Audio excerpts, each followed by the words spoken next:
أعوذ بالله من الشيطان الرجيم. بسم الله الرحمن الرحيم.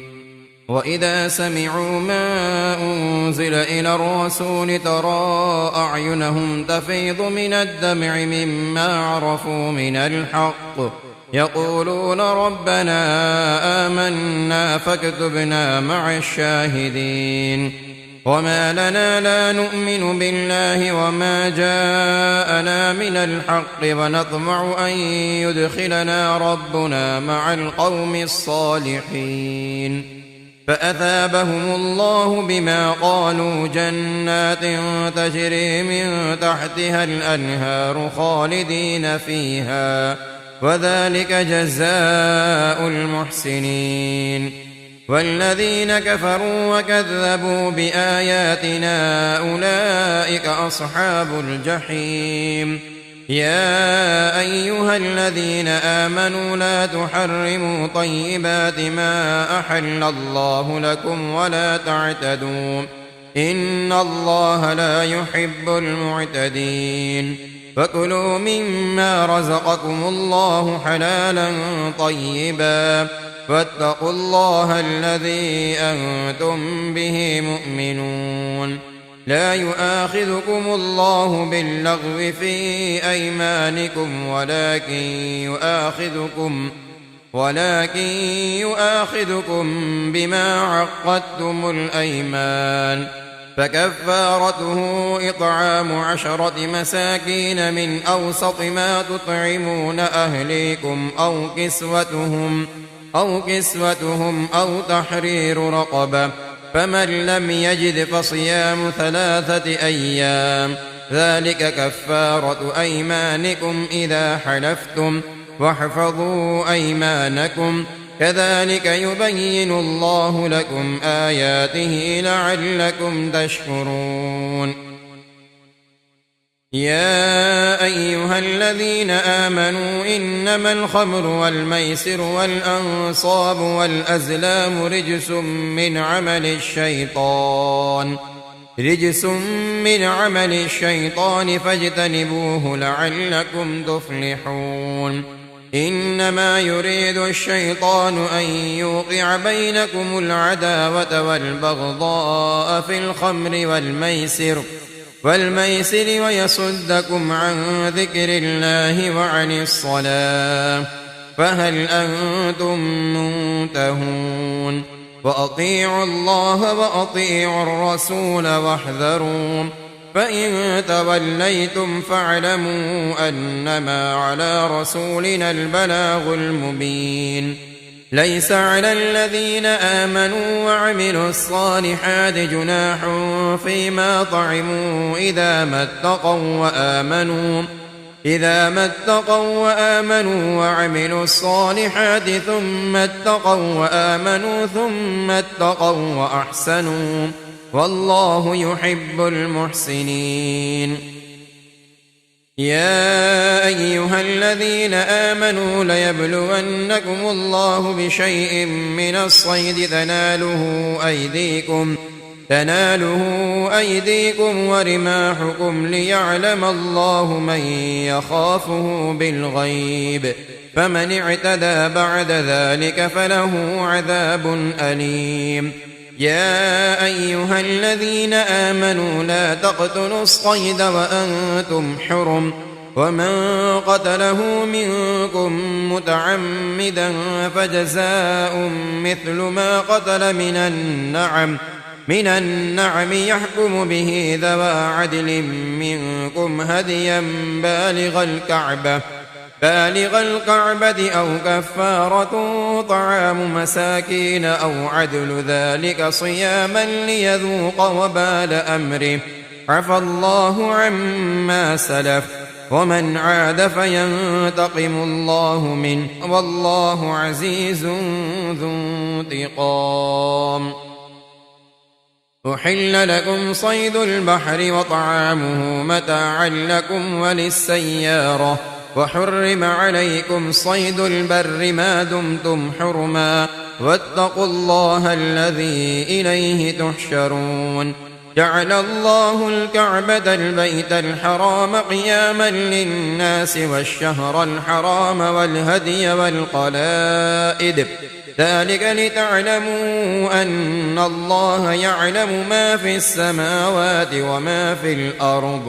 وما في الأرض وأن الله بكل شيء عليم اعلموا أن الله شديد العقاب وأن الله غفور رحيم ما على الرسول إلا البلاغ والله يعلم ما تبدون وما تكتمون قل لا يستوي الخبيث والطيب ولو أعجبك كثرة الخبيث فاتقوا الله يا أولي الألباب لعلكم تفلحون يا أيها الذين آمنوا لا تسألوا عن أشياء إن تبد لكم تسؤكم وإن تسألوا عنها حين ينزل القرآن تبد لكم عفى الله عنها والله غفور حليم قد سألها قوم من قبلكم ثم أصبحوا بها كافرين ما جعل الله من بحيرة ولا سائبة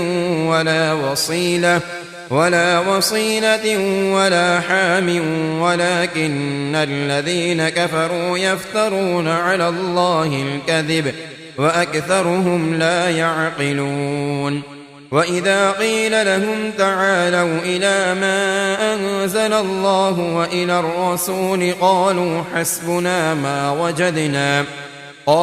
حسبنا ما وجدنا عليه آباءنا أولو كان آباؤهم لا يعلمون شيئا ولا يهتدون يا أيها الذين آمنوا عليكم أنفسكم لا يضركم من ضل إذا اهتديتم إلى الله مرجعكم جميعا فينبئكم بما كنتم تعملون يا أيها الذين آمنوا شهادة بينكم إذا حضر أحدكم الموت حين الوصية اثنان ذوى عدل منكم أو آخران من غيركم إن أنتم ضربتم في الأرض فأصابتكم مصيبة الموت تحبسونهما من بعد الصلاة فيقسمان بالله إن ارتبتم لا نشتري به ثمنا ولو كان ذا قربى ولا نكتم شهادة الله إنا إذا لمن الآثمين فإن عثر على أنهما استحقا إثما فآخران يقومان مقامهما من الذين استحق عليهم الأوليان فيقسمان بالله لشهادتنا أحق من شهادتهما وما اعتدينا إنا إذا لمن الظالمين ذلك أدنى أن يأتوا بالشهادة على وجهها أو يخافوا أن ترد أيمان بعد أيمانهم واتقوا الله واسمعوا والله لا يهدي القوم الفاسقين يوم يجمع الله الرسل فيقول ماذا أجبتم قالوا لا علم لنا إنك أنت علام الغيوب إذ قال الله يا عيسى ابن مريم اذكر نعمتي عليك وعلى والدتك إذ أيدتك بروح القدس تكلم الناس في المهد وكهلا وإذ علمتك الكتاب والحكمة والتوراة والإنجيل وإذ تخلق من الطين كهيئة الطير بإذني فتنفخ فيها فتكون طيرا بإذني وتبرئ الأكمه والأبرص بإذني وإذ تخرج الموتى بإذني وإذ كففت بني إسرائيل عنك إذ جئتهم بالبينات فقال الذين كفروا منهم إن هذا إلا سحر مبين وإذ أوحيت إلى الحواريين أن آمنوا بي وبرسولي قالوا آمنا واشهد بأننا مسلمون إذ قال الحواريون يا عيسى ابن مريم هل يستطيع ربك أن ينزل علينا مائدة من السماء قال اتقوا الله إن كنتم مؤمنين قالوا نريد أن نأكل منها وتطمئن قلوبنا ونعلم أن قد صدقتنا ونكون عليها من الشاهدين قال عيسى ابن مريم اللهم ربنا أنزل علينا مائدة من السماء تكون لنا عيدا لأولنا وآخرنا وآية منك وارزقنا وأنت خير الرازقين قال الله إني منزلها عليكم فمن يكفر بعد منكم فإني أعذبه عذابا لا أعذبه أحدا من العالمين وإذ قال الله يا عيسى ابن مريم أأنت قلت للناس اتخذوني وأمي إلهين من دون الله قال سبحانك ما يكون لي أن أقول ما ليس لي بحق إن كنت قلته فقد علمته أعلم ما في نفسي ولا أعلم ما في نفسك إنك أنت علام الغيوب ما قلت لهم إلا ما أمرتني به أن اعبدوا الله ربي وربكم وكنت عليهم شهيدا ما دمت فيهم فلما توفيتني كنت أنت الرقيب عليهم وأنت على كل شيء شهيد إن تعذبهم فإنهم عبادك وإن تغفر لهم فإنك أنت العزيز الحكيم قال الله هذا يوم ينفع الصادقين صدقهم لهم جنات تجري من تحتها الأنهار خالدين فيها أبدا رضي الله عنهم ورضوا عنه ذلك الفوز العظيم لله ملك السماوات والأرض وما فيهن وهو على كل شيء قدير بسم الله الرحمن الرحيم الحمد لله الذي خلق السماوات والأرض وجعل الظلمات والنور ثم الذين كفروا بربهم يعدلون هو الذي خلقكم من طين ثم قضى أجلا وأجل مسمى عنده ثم أنتم تمترون وهو الله في السماوات وفي الأرض يعلم سركم وجهركم ويعلم ما تكسبون وما تأتيهم من آية من آيات ربهم إلا كانوا عنها معرضين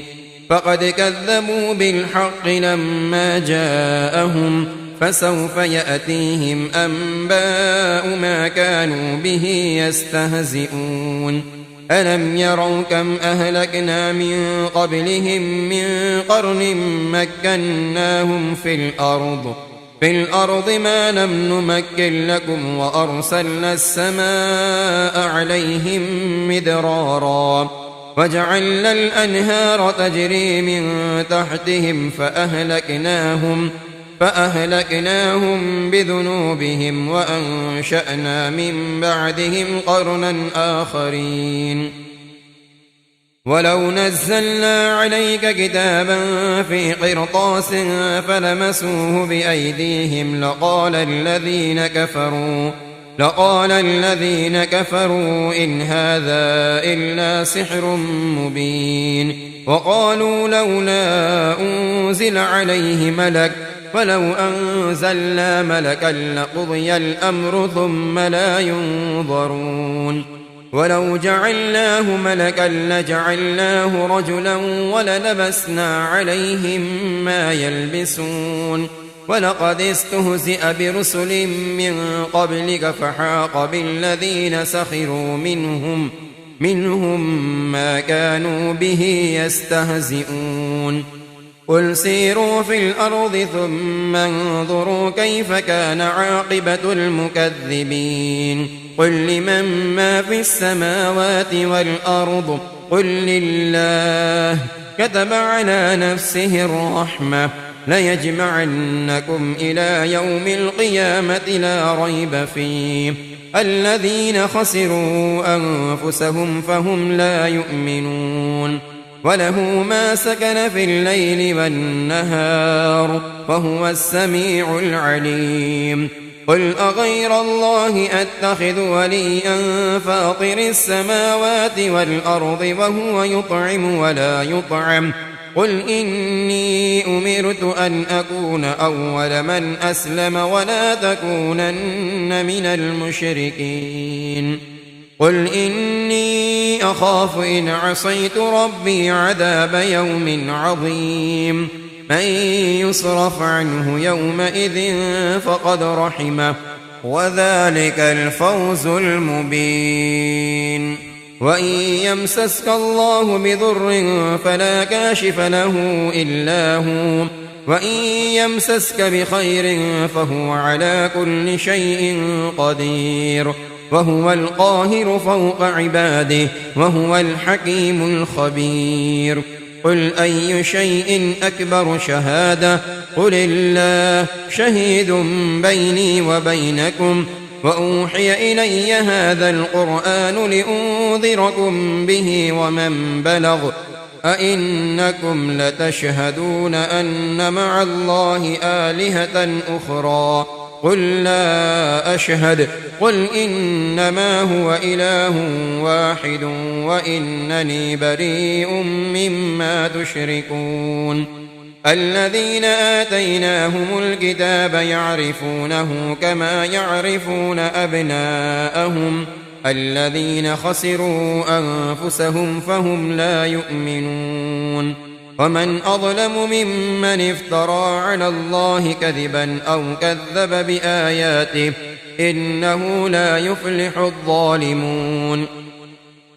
ويوم نحشرهم جميعا ثم نقول للذين أشركوا أين شركاؤكم الذين كنتم تزعمون ثم لم تكن فتنتهم إلا أن قالوا والله ربنا ما كنا مشركين. انظر كيف كذبوا على أنفسهم وضل عنهم ما كانوا يفترون. ومنهم من يستمع إليك وجعلنا على قلوبهم أكنة أن يفقهوه وفي آذانهم وقرا وإن يروا كل آية لا يؤمنوا بها حتى إذا جاءوك يجادلونك يقول الذين كفروا إن هذا إلا أساطير الأولين. وهم ينهون عنه وينأون عنه وإن يهلكون إلا أنفسهم وما يشعرون. ولو ترى إذ وقفوا على النار فقالوا يا ليتنا نرد ولا نكذب بآيات ربنا ونكون من المؤمنين بل بدا لهم ما كانوا يخفون من قبل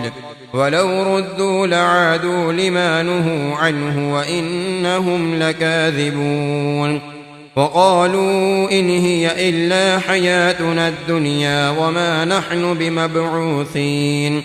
ولو ترى إذ وقفوا على ربهم قال أليس هذا بالحق قالوا بلى وربنا قال فذوقوا العذاب بما كنتم تكفرون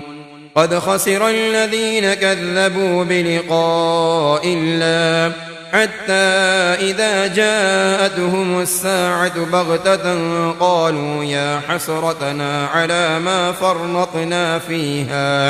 على ما فرطنا فيها وهم يحملون أوزارهم على ظهورهم ألا ساء ما يزرون وما الحياة الدنيا إلا لعب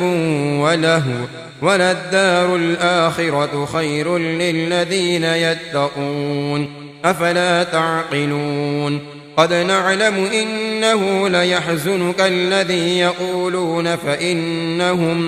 فإنهم لا يكذبونك ولكن الظالمين بآيات الله يجحدون ولقد كذبت رسل من قبلك فصبروا على ما كذبوا وأوذوا حتى أتاهم نصرنا ولا مبدل لكلمات الله ولقد جاءك من نبأ المرسلين وإن كان كبر عليك إعراضهم فإن استطعت أن تبتغي نفقا في الأرض أو سلما في السماء فتأتيهم بآية ولو شاء الله لجمعهم على الهدى فلا تكونن من الجاهلين إنما يستجيب الذين يسمعون والموتى يبعثهم الله ثم إليه يرجعون وقالوا لولا نزل عليه آية من ربه قل إن الله قادر على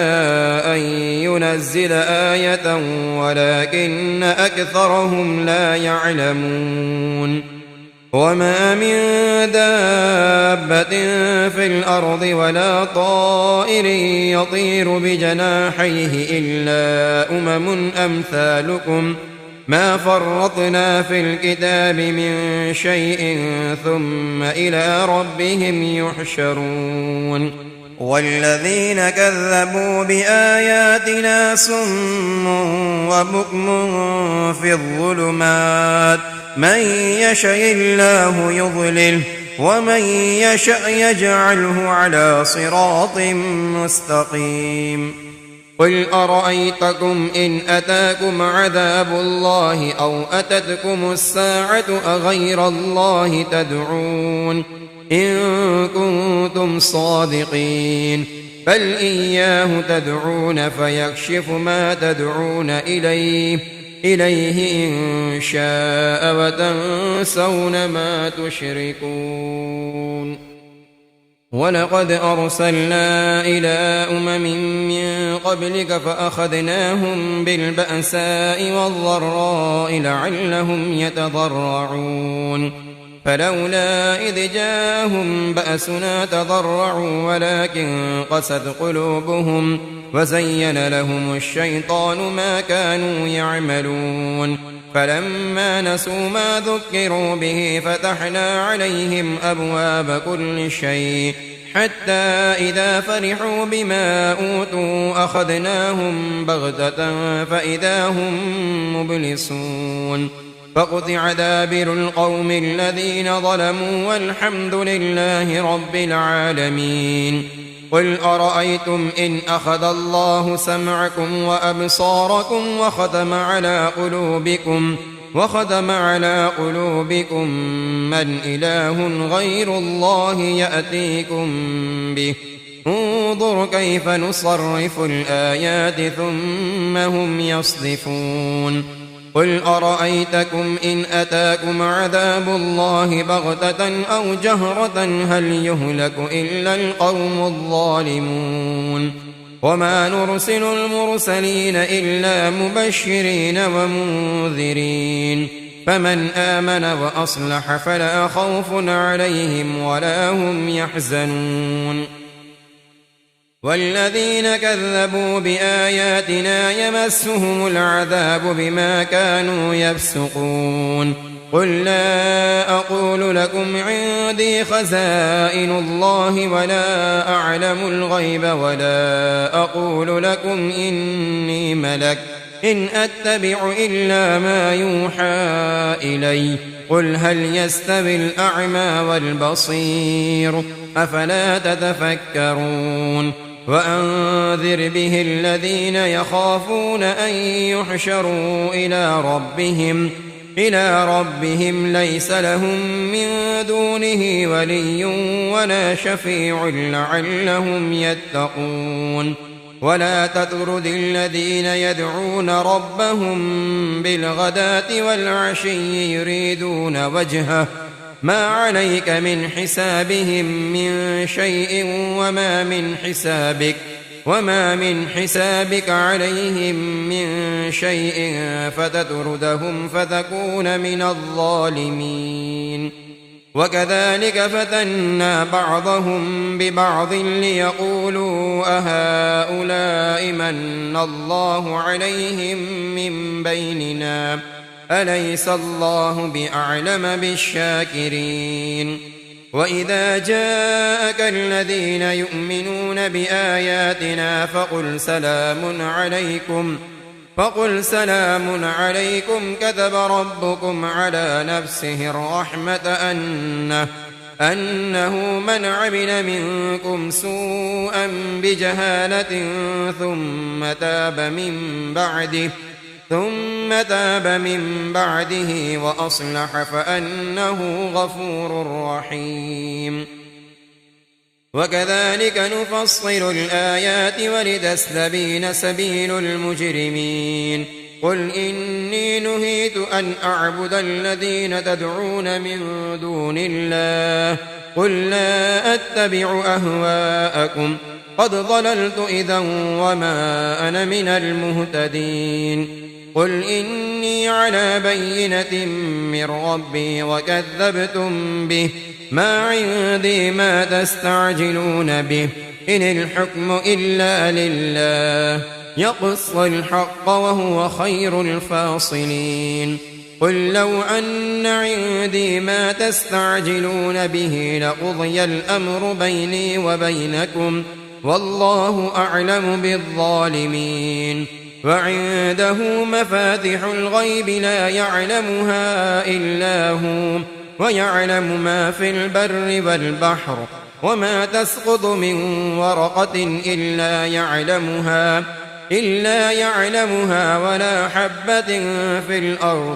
ولا حبة في ظلمات الأرض ولا رطب ولا يابس إلا في كتاب مبين وهو الذي يتوفاكم بالليل ويعلم ما جرحتم بالنهار ثم يبعثكم فيه ليقضى أجل مسمى ثم إليه مرجعكم ثم ينبئكم بما كنتم تعملون وهو القاهر فوق عباده ويرسل عليكم حفظة حتى إذا جاء أحدكم الموت توفته رسلنا وهم لا يفرطون ثم ردوا إلى الله مولاهم الحق ألا له الحكم وهو أسرع الحاسبين قل من ينجيكم من ظلمات البر والبحر تدعونه تضرعا وخفية لئن أنجانا من هذه لنكونن من الشاكرين قل الله ينجيكم منها ومن كل كرب ثم أنتم تشركون قل هو القادر على أن يبعث عليكم عذابا من فوقكم أو من تحت أرجلكم أو يلبسكم شيعا ويذيق بعضكم بأس بعض انظر كيف نصرف الآيات لعلهم يفقهون وكذب به قومك وهو الحق قل لست عليكم بوكيل لكل نبأ مستقر وسوف تعلمون وإذا رأيت الذين يخوضون في آياتنا فأعرض عنهم حتى يخوضوا في حديث غيره وإما ينسينك الشيطان فلا تقعد بعد الذكرى مع القوم الظالمين وما على الذين يتقون من حسابهم من شيء ولكن ذكرى لعلهم يتقون وذر الذين اتخذوا دينهم لعبا ولهوا وغرتهم الحياة الدنيا وذكر به أن تبسل نفس بما كسبت ليس لها من دون الله ولي ولا شفيع وإن تعدل كل عدل لا يؤخذ منها أولئك الذين أبسلوا بما كسبوا لهم شراب من حميم وعذاب أليم بما كانوا يكفرون قل أندعو من دون الله ما لا ينفعنا ولا يضرنا ونرد على أعقابنا بعد إذ هدانا الله كالذي استهوته الشياطين في الأرض حيران له أصحاب يدعونه إلى الهدى ائتنا قل إن هدى الله هو الهدى وأمرنا لنسلم لرب العالمين وأن أقيموا الصلاة واتقوه وهو الذي إليه تحشرون وهو الذي خلق السماوات والأرض بالحق ويوم يقول كن فيكون قوله الحق وله الملك يوم ينفخ في الصور عالم الغيب والشهادة وهو الحكيم الخبير وإذ قال إبراهيم لأبيه آزر أتتخذ أصناما آلهة إني أراك وقومك في ضلال مبين وكذلك نري إبراهيم ملكوت السماوات والأرض وليكون من الموقنين فلما جن عليه الليل رأى كوكبا قال هذا ربي فلما أفل قال لا أحب الآفلين فلما رأى القمر بازغا قال هذا ربي فلما أفل قال لئن لم يهدني ربي لأكونن من القوم الضالين فلما رأى الشمس بازغة قال هذا ربي هذا أكبر فلما أفلت قال يا قوم إني بريء مما تشركون إني وجهت وجهي للذي فطر السماوات والأرض حنيفا وما أنا من المشركين وحاجه قومه قال أتحاجوني في الله وقد هدان ولا أخاف ما تشركون به إلا أن يشاء ربي شيئا وسع ربي كل شيء علما أفلا تتذكرون وكيف أخاف ما أشركتم ولا تخافون أنكم أشركتم بالله ما لم ينزل به عليكم سلطانا فأي الفريقين أحق بالأمن إن كنتم تعلمون الذين آمنوا ولم يلبسوا إيمانهم بظلم أولئك لهم الأمن وهم مهتدون وتلك حجتنا آتيناها إبراهيم على قومه نرفع درجات من نشاء إن ربك حكيم عليم ووهبنا له إسحاق ويعقوب كلا هدينا ونوحا هدينا من قبل ومن ذريته داود وسليمان وأيوب ويوسف وموسى وهارون وكذلك نجزي المحسنين وزكريا ويحيى وعيسى وإلياس كل من الصالحين وإسماعيل واليسع ويونس ولوطا وكلا فضلنا على العالمين ومن آبائهم وذرياتهم وإخوانهم واجتبيناهم وهديناهم إلى صراط مستقيم ذلك هدى الله يهدي به من يشاء من عباده ولو أشركوا لحبط عنهم ما كانوا يعملون أولئك الذين آتيناهم الكتاب والحكم والنبوة فإن يكفر بها هؤلاء فقد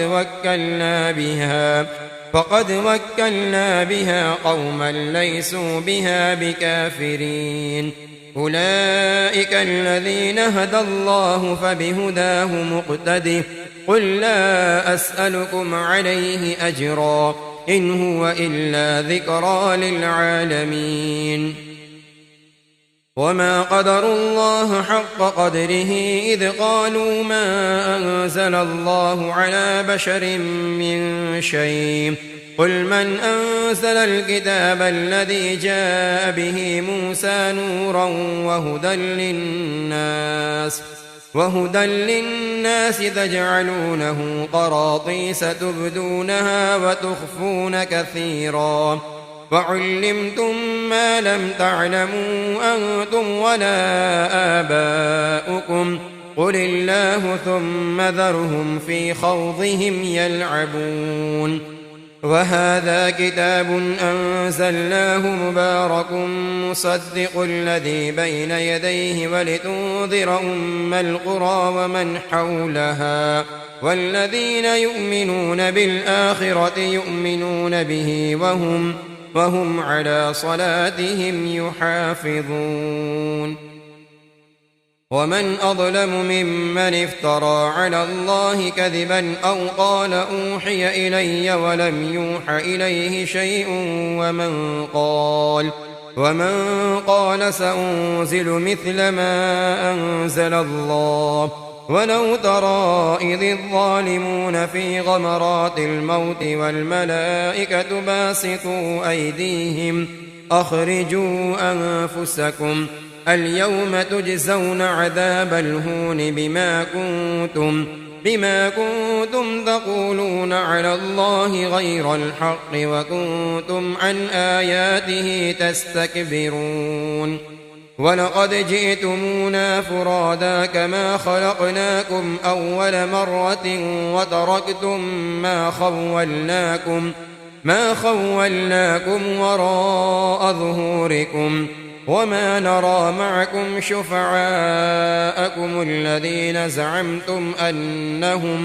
أنهم فيكم شركاء لقد تقطع بينكم وضل عنكم ما كنتم تزعمون إن الله فالق الحب والنوى يخرج الحي من الميت ومخرج الميت من الحي ذلكم الله فأنى تؤفكون فالق الإصباح وجعل الليل سكنا والشمس والقمر حسبانا ذلك تقدير العزيز العليم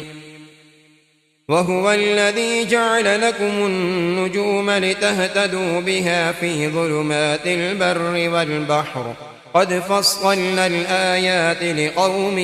يعلمون وهو الذي أنشأكم من نفس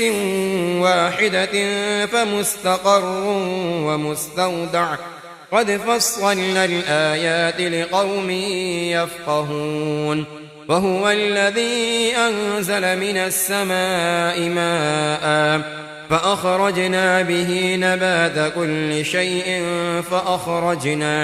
فأخرجنا منه خضرا نخرج منه حبا متراكبا ومن النخل من طلعها قنوان دانية وجنات من أعناب والزيتون والرمان مشتبها وغير متشابه انظروا إلى ثمره إذا أثمر وينعه إن في ذلكم لآيات لقوم يؤمنون وجعلوا لله شركاء الجن وخلقهم وخرقوا له بنين وبنات بغير علم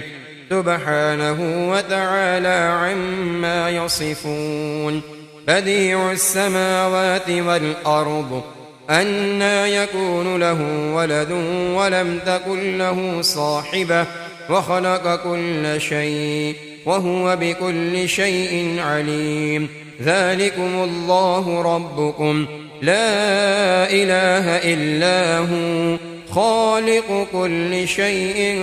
فاعبدوه وهو على كل شيء